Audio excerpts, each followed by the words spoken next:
गुलाम है रसूल के गुलाम है रसूल में कादियानियत मुर्दाबाद कादियानियत मुर्दाबाद कादियानियत मुर्दाबाद नाराए तकबीर अल्लाहू अकबर अल आदिलो अल वकीलो, दोनों में कोताही नहीं बरतनी। कल पूछा जाएगा, अभी तो जिंदगी गुजार लोगे, आखिर देखनी है।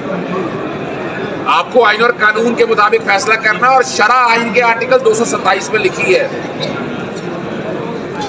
मैं तो एक अदना सा तालिब इल्म हूँ।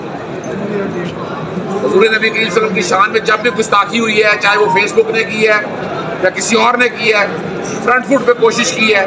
और बैन अल-अक़वामी तौर पर UN वगैरह में मैंने बाकायदा, और मैं बताता चलूँ, ये सिर्फ हमारा कानून अलहदा नहीं है, इस पे कवानीन पूरी दुनिया में मौजूद है।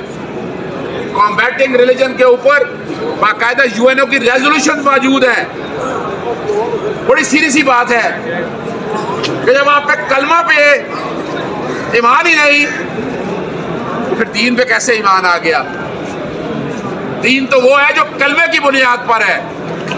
और दो बातें बड़ी वाज़ेह है कि आका दो जहां हुजूर नबी करीम सल्लल्लाहु अलैहि वसल्लम खातमुन नबिय्यीन है, हो ही नहीं सकता ता क़यामत तक।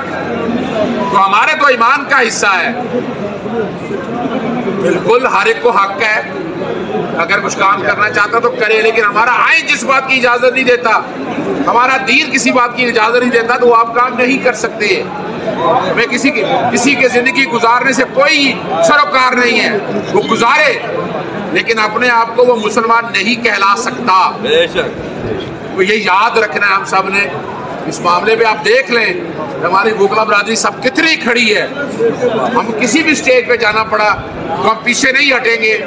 हम इस मामले में साथ खड़े हैं और साथ खड़ेंगे। गुलाम है रसूल के गुलाम है रसूल में कादियानियत मुर्दाबाद मुर्दाबाद कादियानियत मुर्दाबाद कादियानियत मुर्दाबाद